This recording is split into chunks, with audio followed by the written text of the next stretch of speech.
Hey,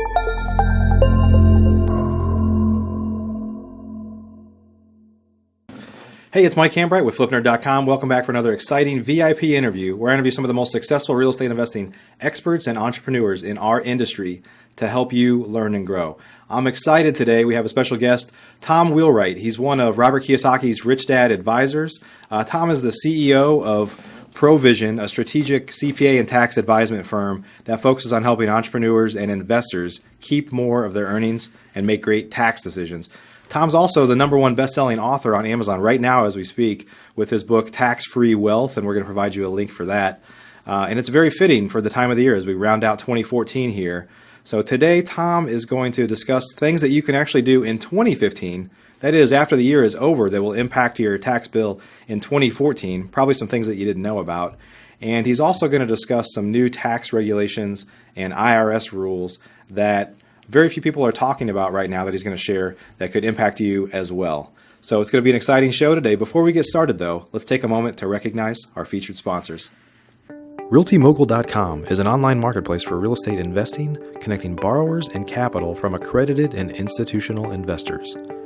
Get a rehab loan fast and close in as little as 10 days. Rates start as low as 9%. We'd also like to thank National Real Estate Insurance Group, the nation's leading provider of insurance to the residential real estate investor market. From individual properties to large-scale investors, National Real Estate Insurance Group is ready to serve you. Please note, the views and opinions expressed by the individuals in this program do not necessarily reflect those of FlipNerd.com or any of its partners, advertisers, or affiliates. Please consult professionals before making any investment or tax decisions, as real estate investing can be risky. Hey, Tom, welcome to the show. Hey, thanks for having me. It's great to be here. I'm glad you're here. So this is such a fitting exercise that for a lot of real estate investors out there, you know, we have very veteran people that listen to our show and even new people. And you could never get enough tax guidance and advice because obviously the laws are always changing and there's so many little nuggets that a lot of people don't necessarily know until somebody like you shares them with us. So thanks for being here today. Well, thanks very much. And you know, really, there aren't a lot of people that get as excited about taxes as I do. Yeah. Because what I always recognize is the fastest way to put money in your pockets to reduce your taxes. It's also the easiest way. Yeah. Keep more of what you've already earned. That's right. Yeah. You know what's funny is we'll get some tips from you on how people can either contact you, obviously, or maybe go about finding a great CPA or tax advisor. But in my experience, when you talk to a CPA, obviously that has a lot of experience with real estate, and you can tell that they're kind of giddy talking about something that most people, gloss over about, then you might have the right guy. No question. Well, the reality is real estate, which is I've spent my entire career in the real estate arena. It's the greatest tax shelter on earth, not just in this country, but in every country in the world. Actually, as I've traveled the world, that's what I find. Yep. Awesome. Well, Tom, for those that don't know you, why don't you tell us your history and your background and how you got to where you are today? Try not to bore people too much. No. This is good stuff. I have a master's degree actually from your neck of the woods in Austin, Texas, Awesome. University of Texas, and then I started my career like any good student would at the big. At the time it was Big 8. Now it's the Final Four. Big Four accounting firms.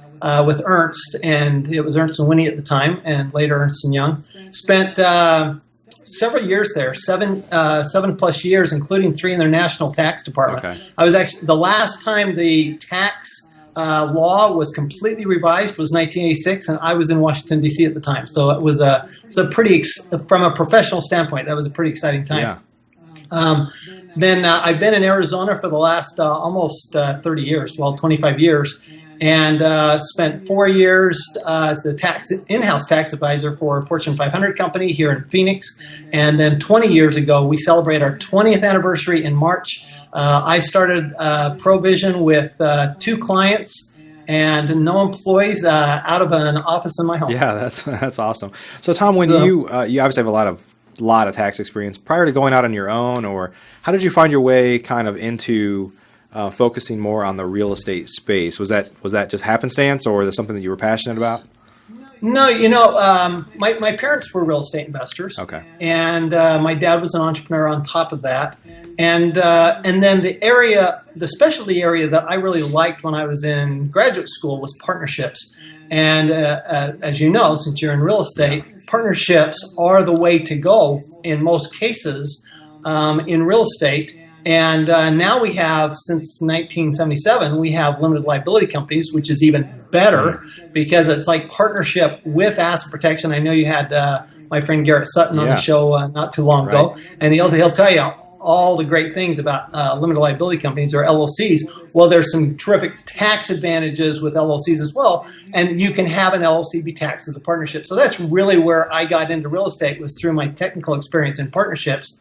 So I naturally went to real estate and literally have been working with real estate developers, real estate investors, and real estate business owners since 1980. Okay, that's fantastic. I don't think I asked Garrett this, but how does one become an advisor to Robert Kiyosaki? Devote your entire life to the Rich Dad mission. And you know what? It's Robert cares most about people who are interested in the mission. There are 8 advisors right now, and we all joke that if you were to double our salary, it wouldn't change. We have never asked for a nickel from Rich Dad, and that's the way we are. We're really devoted to the mission of Rich Dad. It's not that, we're not looking for anything in return. This is not something that you aspire to. This is something that you contribute, and who knows, once in a while I'll call somebody up. And we have a very tight-knit group. We've been together for a long time now. It's pretty rare that Robert adds an advisor. Most of us have been with him for 10 plus years. Yeah, that's fantastic. So what we're going to talk about today is, we could spend hours or years talking about tax strategy and things like that. But, at this time of year, there is usually, I think I shared with you just a minute ago before we got started that my wife and I just met with our advisor and started coming up with our strategy prior to year end. And we always feel this burn to, hey, the year is coming to an end. We have to start projecting how we're going to end up in each of our companies. Right.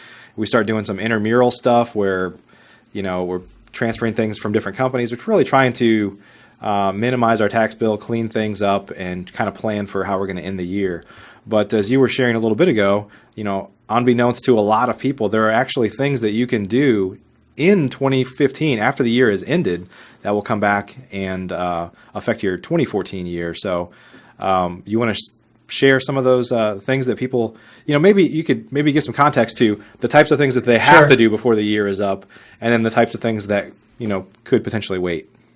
Sure. Well, first of all, let me congratulate you on doing the most important thing, which is sitting down with your tax advisor at the end of the year. People don't always do that.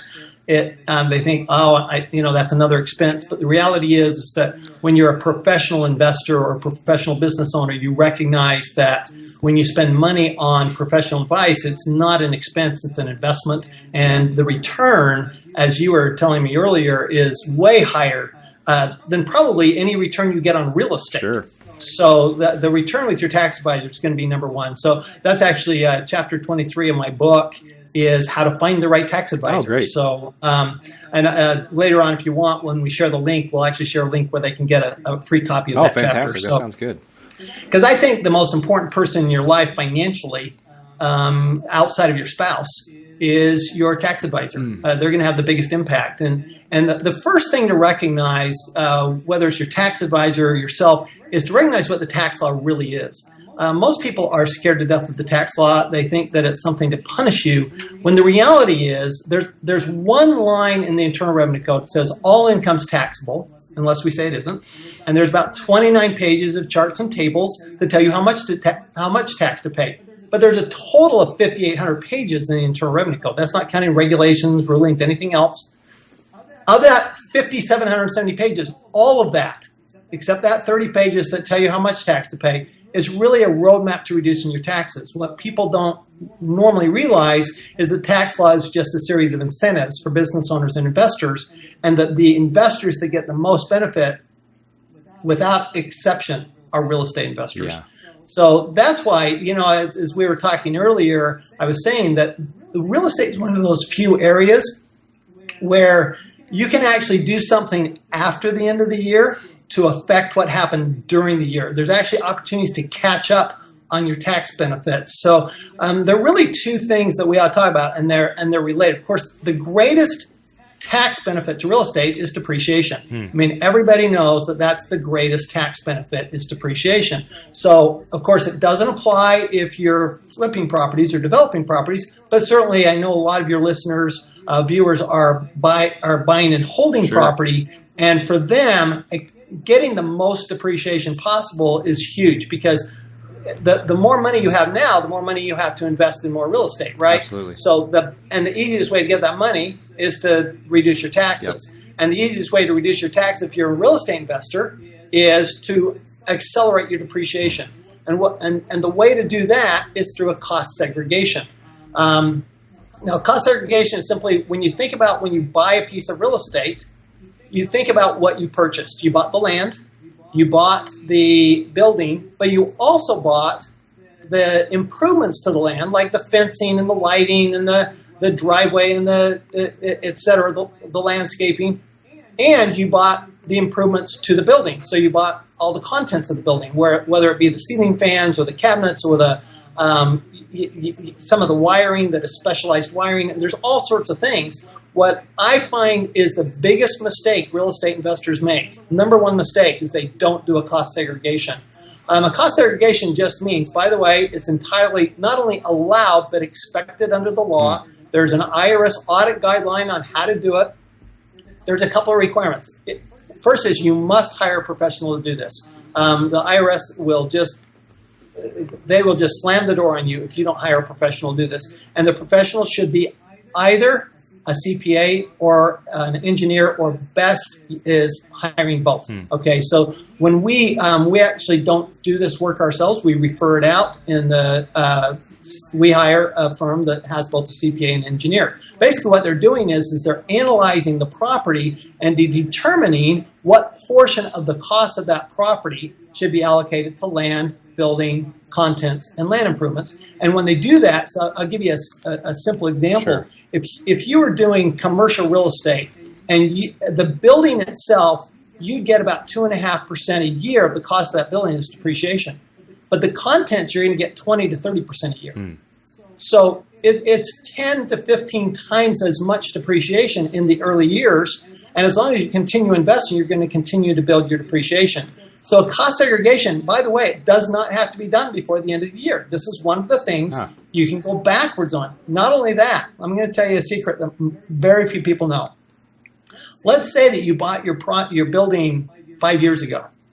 You can catch up your depreciation when you do a cost segregation. So imagine that your contents are depreciated over 5 years. Well, let's say you had a commercial building. So for the last 5 years, you've been taking 2.5% a year, right? Okay, so that's 12.5%, right? You've taken 12.5%. Well, you could have taken 100%.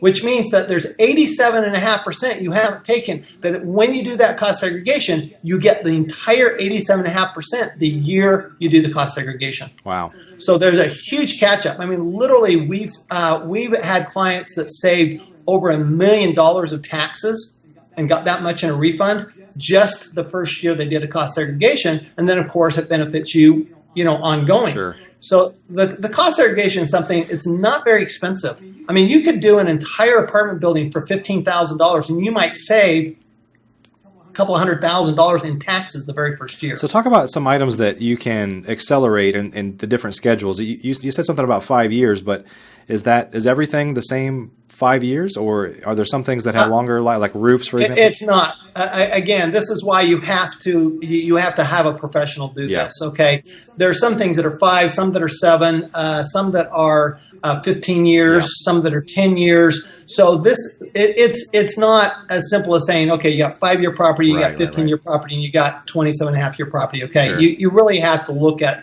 the details, and that's not something you might even want to try to attempt. Right.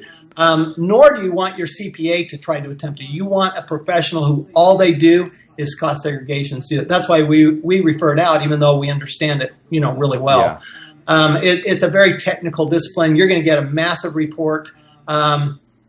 The IRS, if they audit you for any reason, is going to want to go through that report. You're going to want to make sure that report is absolutely clean and thorough, has all the pictures and everything looks right. Sure. So, but it is something that, you know what, I mean, our clients do it all the time, and it literally saves them hundreds of thousands and millions of dollars. Sure. Yeah, that's awesome. Okay, so you can do that after the end of the year. Hey, while we're on this topic, for personal reasons, I'm curious what your thoughts are on how to manage. Let's say that you added a new roof, and I don't know if if it has to be depreciated over 15 years, for example, if it's a 15-year period, and then a year later you have a hailstorm that comes through and that gets destroyed. Now you could start depreciating the new roof over 15 years, but just tracking every individual expense and where you're at in the depreciation cycle for previous periods, I know from personal experience can be a bit of a nightmare. So, any kind of quick tips on how to manage that? Quick tip is you have a really good tax advisor that helps you track that. But I have a really good news for you, Mike, and that is that roof may be deductible and not have to depreciate at all. Okay. This goes to, you remember at the beginning of the show, you said that we're going to talk about some new regulations, new rules that the IRS issued. They issued these rules. These are called, we just refer to them as the new repair regulations. And basically what they do is they set really clear guidelines on when you make improvements to a building, what portion has to be capitalized and depreciated and what portion can be expensed.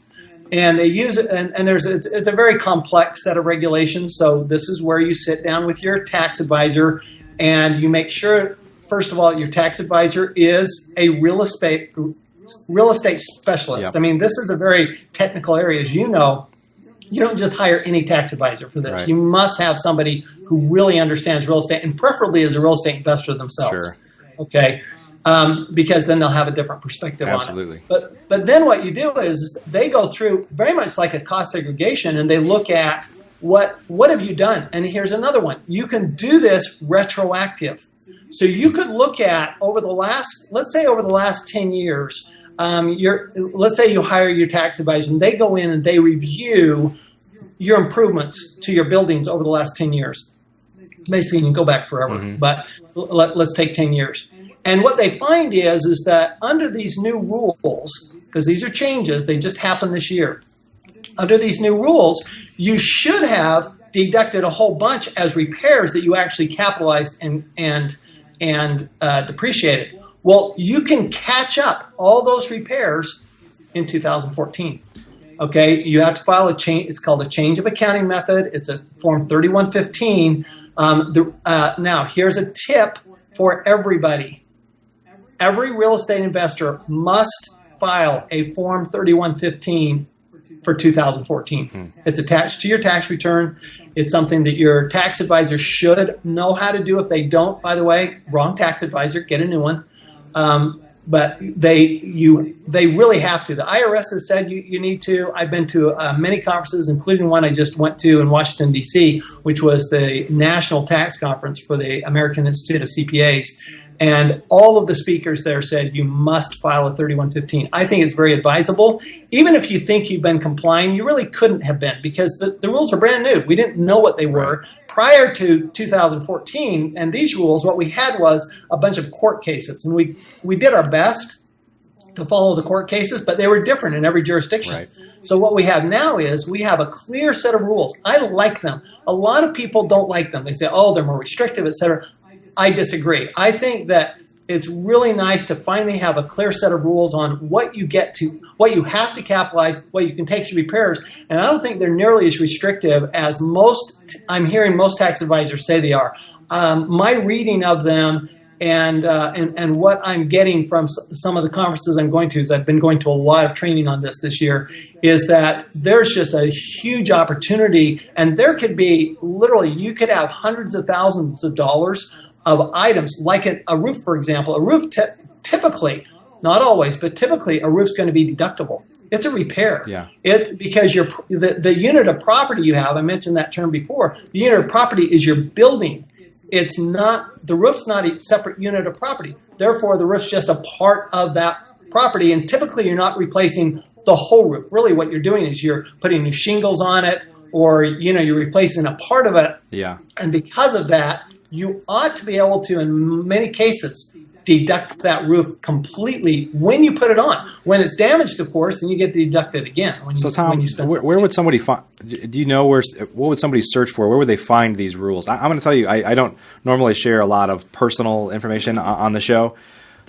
We have a rental portfolio. We actually went through a fairly nasty IRS audit last year, and we had to, they found no wrongdoing, but we had to write a very large check for the exact opposite of what you're saying here. They wouldn't allow us to expense some basic repairs, and they said that needed to be capitalized, and we were kind of undoing that. And so this is really interesting for me. And of course, you and I may need to talk offline. We may need to talk offline because, first of all, I've been doing this for close to 35 years now, and I've never had a nasty IRS audit in 35 years. Yeah. Now, I've had some that were challenging, don't get me wrong, but we just don't lose those audits. And part of that, really, it's just because what we understand is we understand the law better than the IRS does. And second of all, we understand that an IRS audit is about managing the auditor more than it is managing the technical side of the audit. I could see that. So it's a very personal, understand that these are people that nobody likes them. Right? Seriously. It's worse than being a dentist or a proctologist. Being an IRS auditor, I'm here from the government. I'm here to help you. Yeah, right. Okay. Nobody likes them in the first place. We treat the IRS auditors very well. We put them in our best conference room, not our worst conference room. We make sure that they have the right, everything that they need, but we manage that audit. So I hate to hear somebody say, like you're saying, I hate it when I hear somebody, we had a nasty audit, we had to write a big check. Yeah. That should not happen. Yeah. And that's a function probably more of managing the audit. Sure, I could see that for sure. It is of what you actually did. Yeah. So it is a big deal. So the real estate, that's why I say real estate is just one of those areas where you want to be very careful who your advisor is. And I'm not saying you should, I should be your advisor. I'm saying that, figure out, make sure that advisor not only has a lot of real estate experience, but they really understand the law and how to handle the IRS. Because Right. chances are, if you do get audited, so we all know about the real estate professional rules, right? Yeah. And the passive loss rules, which is a big issue for real estate investors. You will be challenged. You'll be challenged on your repairs. You're going to be challenged on your, the real estate's just a great tax shelter. And so the chances are you will be challenged. So you have to be prepared for that. We look at every tax return we prepare as if it's going to be audited. Yeah. Yeah. Okay. Well, we'll maybe talk about some of those things afterwards, but to continue talking about some of the other things that you can do in 2015, kind of retroactively, that'll impact you in 2014, what else you got? Well, I'd say the other thing, so we already talked about cost segregations, which we can catch up. Yeah. We talked about the repair regs, which we can catch up. Those are two big things. The third one is really looking at, I'd say a third one is looking at those real estate professional guidelines. These are the passive loss rules under Section 469. Oh, by the way, I didn't answer your previous question. Where would you go on those repair regs? That's the regulations under Section 263 small a, not cap A, small a. It's an important difference. Okay, they're two different code sections. 263 small a. Okay. Do not go there. Go to your tax advisor. Yeah. I really can't emphasize enough. This is not a do-it-yourself Sure, of course. Situation. You've got to have a tax advisor who understands those regs and can explain them to you. So that's where I would go. I'd send you to your tax advisor. But if you really want to, if you're that nerdy that you really want to go look at the law, it's Section 263 small a is where those regs are. Okay. They're the Treasury regulations. Great. But let's go to the 469 just for a second, because that's where the passive loss rules are. If you're a real estate investor, remember that the general rule is your losses from your real estate are passive, which means it's the only negative to that is that you can only use those losses to offset passive income. So there's a couple of things to consider. First of all, Is there any way out of those rules? Well, there's two exceptions to those rules. One is that you're an active investor and your adjusted gross income is less than $100,000. Okay, if that's where you are, you get $25,000 of your losses not treated as passive losses. And by the way, all you have to do is breathe on the property and you're an active real estate investor. The easiest test in the entire tax law to meet. So that's an easy one, okay? I rarely see that one missed. The other one, though, is the real estate professional status. This is one where it's very important, and so here's another tip. Very important that your tax preparer, by the way, tax preparer and tax advisor always need to be the same person. Always need to be the same place. Don't think that you can go to, cheap little, strip center for your tax preparation, and then you go to somebody like us for your tax advice. Yeah. It will not work. The tax preparation process is part of the planning process. Don't try to cut corners on that one. Yep. Okay. So, but your tax preparer has to make an election. You have to make an election on your tax return. You really must do this. And the election is called, I know it's technical, but here's what it's called. It's called a Section 469C7 election, 469C7. And what it does is you elect to combine all of your real estate and treat it as a single piece of property solely for this purpose, okay? Now, there are some potential downsides to that, so don't just go do it. Sit down with your tax advisor, run the numbers, make sure it works for you. But you can never be I've never found somebody, well, I can't say never. It's rare that you can be a real estate professional and get your losses without making that election. If you don't make that election, you can't make that election on an amended return. You must make it on your original return when you file it. And I recommend, technically you don't have to make it every year. I recommend you do make it every year, okay? Just because all it is for your tax preparer is clicking a box and it prints out a statement with the return. Yeah. But if you miss that, there's a number of cases that say if you miss that, you're done. Doesn't matter what else you do. Okay. The other thing, of course, is you have to actually be a real estate professional. And what that means is that you spend more than 750 hours in real estate and you spend more time on real estate than all your other jobs combined. Okay, so you meet those two tests, that's your get out of jail free card. If you meet the real estate professional exception and you make that election, and you make that election, that 469C7 election to combine your properties, then all of your losses will be treated as ordinary losses.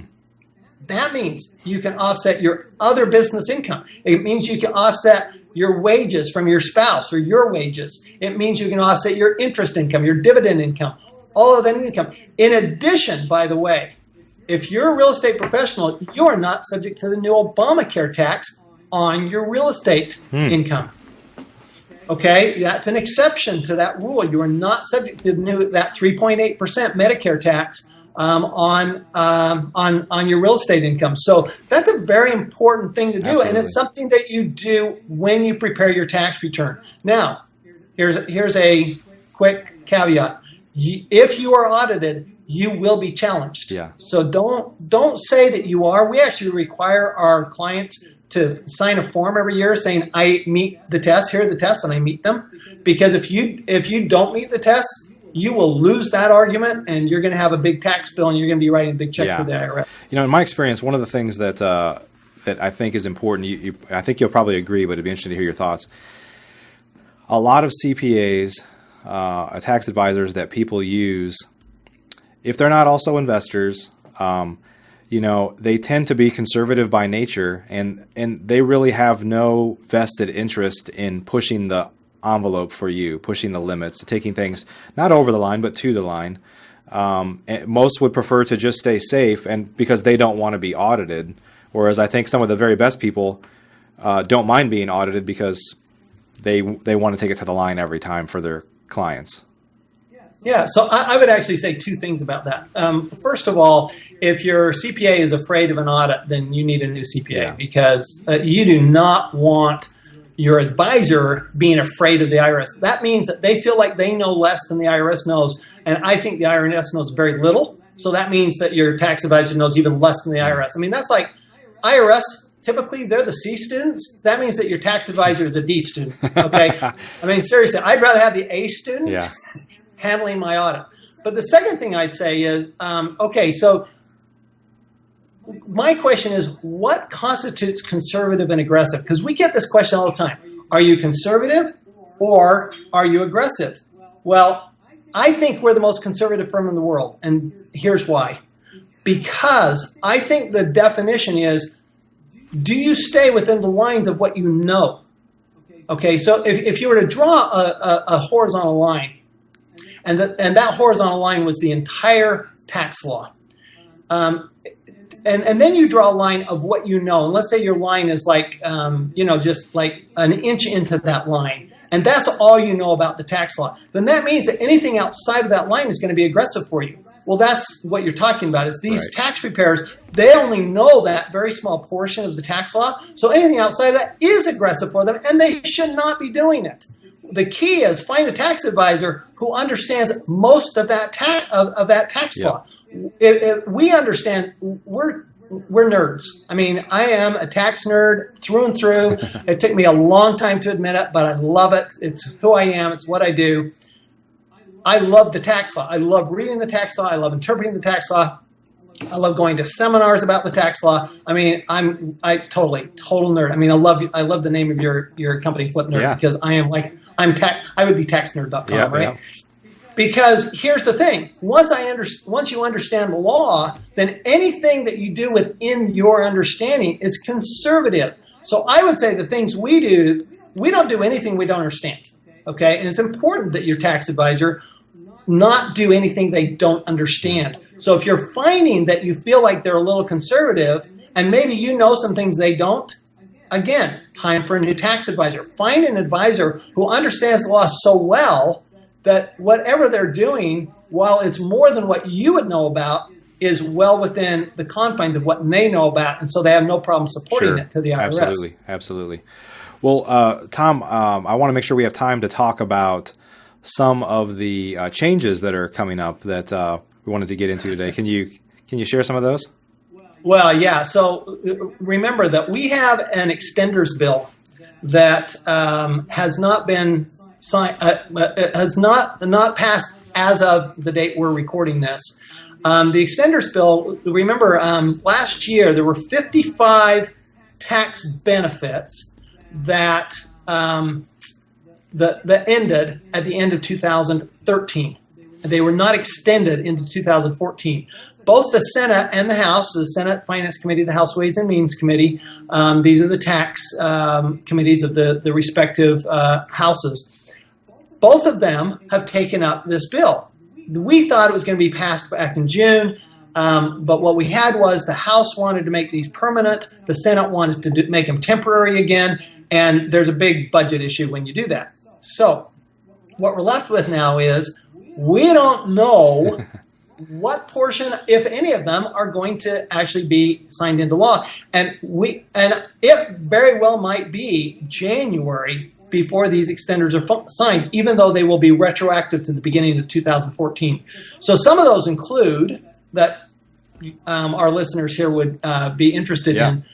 They would include the Section 179 deduction for business. Right now, that stands at $25,000. The new bill would push that up anywhere from $200,000 to $500,000 of the equipment that you purchase. So that's a big one. So it's like another equipment, heavy machinery, big trucks that a lot of real estate investors have. Cabinets. Ceiling fans. Okay. Okay, there's a lot of stuff in your real estate. Again, cost segregation. Another reason, do the cost segregation, because a lot of those things are going to qualify for Section 179. Okay. In addition, there's bonus depreciation. This is a huge one. Okay. Bonus depreciation is basically 50% of what you buy new, and you get that, and that's on top of the 179 deduction. So bonus depreciation is another one.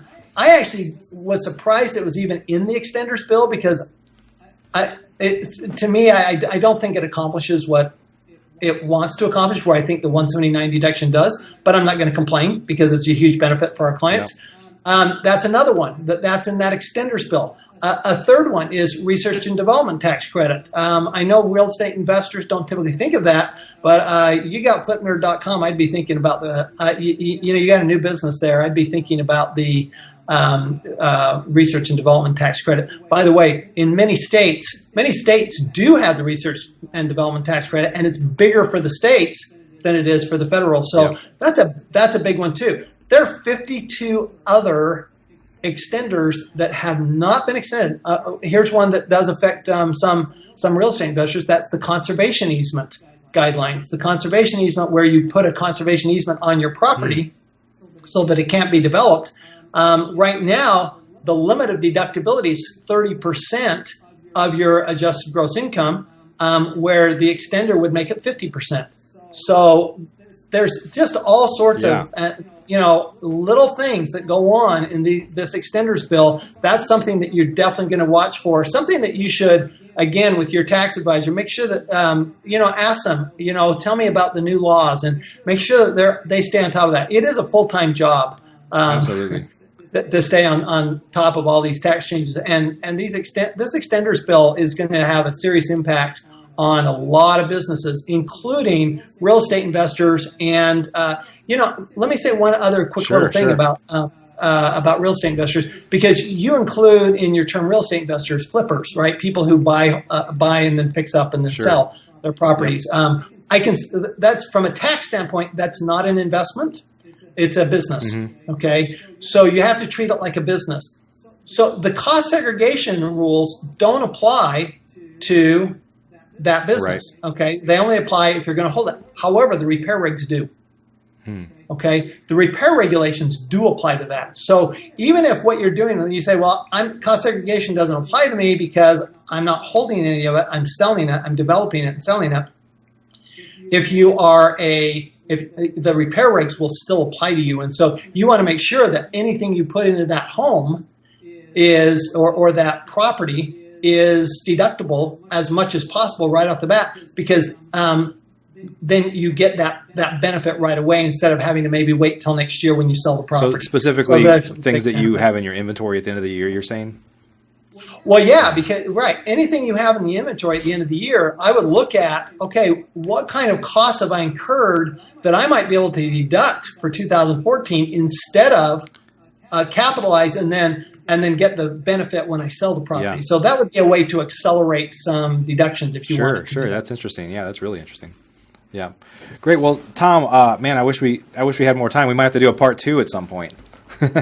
Anytime. As you know, I can tell I love talking about that. I can tell your passion, and it's great. It's one of those things where I think a lot of newer real estate investors, they don't think about, just like they often don't think about what is the best legal entity for me over the long term. They just want to get going, because it doesn't really impact them that much in the near term. It's difficult to unwind that down the line, or there could be some serious tax implications, financial implications.